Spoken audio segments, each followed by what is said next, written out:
breaking news alert this morning right now. We do know that the U.S. Geological Survey is reporting a magnitude 7.6 earthquake off the Philippines. A large earthquake off of Mindanao Island in the Philippines. A tsunami warning has also been issued.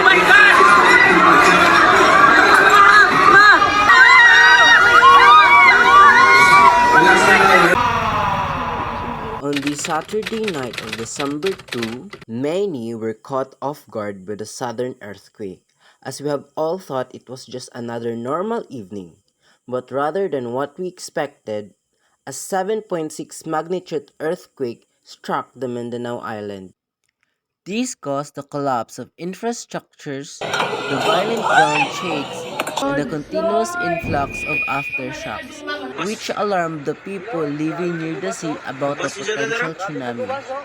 Panic and fear enveloped the people on that very evening. My experience with that earthquake were frightening. The night the strong earthquake struck, I was not home. I was in my boarding house, deeply sleeping in my room.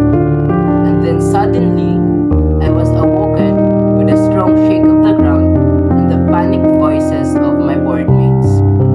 Half asleep, I immediately seek safety.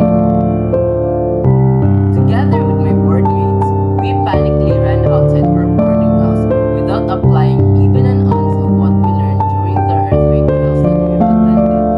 How ironic, right? It was a moment I'll never want to experience again.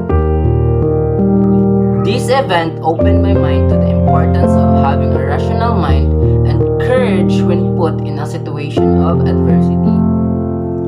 A rational mind, coupled with courage, is the anchor that keeps us from being carried away by the undertow of terror in the chaos of calamity.